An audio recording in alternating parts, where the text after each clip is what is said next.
ഒരുപാട് പേരുടെ ജീവിതവും ആത്മവിശ്വാസവും തകർത്ത ഒന്നാണ് ബോഡി ഷേമിംഗ്. ഇത്തരമൊരു കാര്യം ചെയ്യുമ്പോൾ ഉണ്ടാകുന്ന പ്രത്യാഘാതം പലരും മനസ്സിലാക്കുന്ന എന്നതിനാലാണ് സോഷ്യൽ മീഡിയ വഴി ബോഡി ഷേമിംഗ് വ്യാപകമായി നടക്കാൻ കാരണം.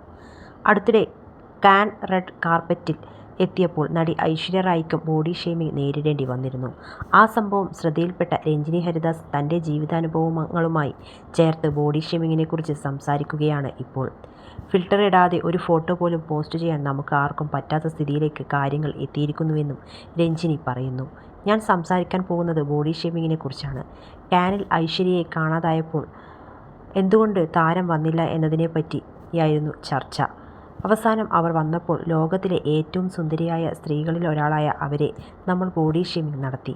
ലോകത്തിലെ 8ാമത്തെ അത്ഭുതം എന്നൊക്കെയാണ് ഒരു സമയത്ത് അവരെ നമ്മൾ വിശേഷിപ്പിച്ചിരുന്നത്. അതേയാളെ തന്നെയാണ് ഇന്ന് നമ്മൾ ബോഡി ഷേം ചെയ്തതും. അത് കണ്ടപ്പോൾ ശരിക്കും ദേഷ്യം വന്നു. ജിമ്മിൽ ചത്ത് വർക്കൗട്ട് ചെയ്ത് ബോഡി ഷേപ്പ് ചെയ്ത് പുറത്തിറങ്ങിയാലും ചിലർ വന്ന് അയ്യോ തടിച്ചുവെന്നല്ലോ പറയും. എനിക്ക് ഏറ്റവും ദേഷ്യമുള്ള കാര്യം അതാണ്. അവർ എന്നെ താരതമ്യപ്പെടുത്തുന്നത് 2007 സ്റ്റാർ സിംഗറിലെ അസുഖവും പിടിച്ച് ആയുർവേദ ട്രീറ്റ്മെൻറ്റും കഴിഞ്ഞ കോലമായി നിന്ന് 52 കിലോയുള്ള രഞ്ജിനി ഹരിദാസുമായിട്ടാണ്. എങ്ങനെ പറ്റും? അതൊരിക്കലും സാധ്യമാകില്ല. മരിച്ച വീട്ടിൽ പോയാലും കല്യാണത്തിന് പോയാലും എല്ലാം ഇത് തന്നെയാണ് കേൾക്കേണ്ടി വരുന്നത്. തടി കുറവാണല്ലോ, തടി കൂടുതലാണല്ലോ തുടങ്ങിയ പലതുമുണ്ട്. ഇതിനും ഒരു അവസാനമില്ല.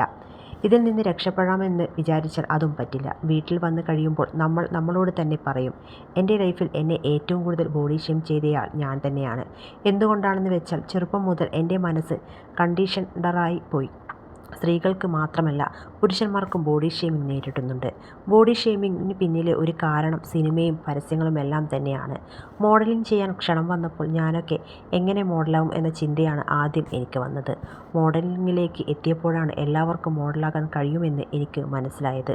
ഞാൻ വളരെ ലക്കിയാണ്. കാരണം ദൈവം എനിക്ക് എല്ലാം തന്നിട്ടുണ്ട്. ഹെൽത്തിയാണ്, ഹാപ്പിയാണ്, ജോലിയുണ്ട്, പരാതിപ്പെടാൻ ഒന്നുമില്ല. അടുത്തിടെ എൻ്റെ ഡോഗിന് ഒരു സർജറി ഉണ്ടായിരുന്നു. അവൻ അതിൽ നിന്നെല്ലാം മുക്തനായി തിരിച്ചു വന്നു. എനിക്ക് അമ്മയുണ്ട്. എന്നെ സ്നേഹിക്കുന്നവർ ഒരുപാട് പേർ ചുറ്റുമുണ്ട്. എന്നാലും ഞാൻ ഹാപ്പിയല്ല. കാരണം എൻ്റെ പഴയ വസ്ത്രങ്ങൾ എനിക്കിപ്പോൾ കയറുന്നില്ല. വർഷങ്ങൾ പഴക്കമുള്ള വസ്ത്രങ്ങൾ വരെ നമ്മുടെ കയ്യിലുണ്ടാകുമല്ലോ. 7ാം ക്ലാസ്സിൽ പഠിക്കുമ്പോഴാണ് ആദ്യമായി പീരീഡ്സ് ആകുന്നത്.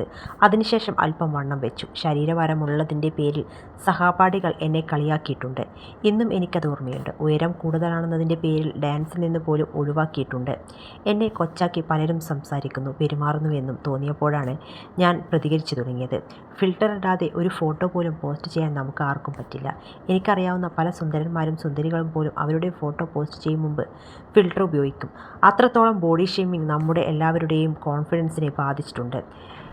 ഇവർക്ക് എന്താണ് ഫിൽട്ടർ എന്ന് വരെ ഞാൻ ആലോചിച്ചിട്ടുണ്ട്.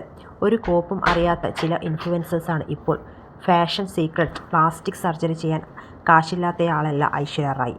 അവർ അവരായി ജീവിക്കാൻ ആഗ്രഹിക്കുന്നത് കൊണ്ടാണ് നീയായിരിക്കുക എന്ന പോയിന്റ് സ്വന്തം ജീവിതത്തിലൂടെ അവർ മുന്നോട്ട് വയ്ക്കുന്നത്. 43 വയസ്സൊന്നും ഒരു പ്രായമല്ല. 44 വയസ്സുള്ള സ്ത്രീ ജീവിതം ആസ്വദിക്കുന്നത് പലർക്കും കാണാൻ താല്പര്യമില്ല. അസൂയയാണോ എന്താണെന്നറിയില്ല. കിളവി, തള്ള, വയസ്സി എന്നൊക്കെയാണ് കമൻറ്റ് വരുന്നത്. മനഃപൂർവ്വം തള്ളയാകാത്ത എന്നെ എന്തിന് തള്ളയെന്ന് വിളിക്കുന്നു? ഇതൊരു അസുഖമാണെന്ന് തോന്നുന്നുവെന്നും രഞ്ജിനി പറയുന്നു.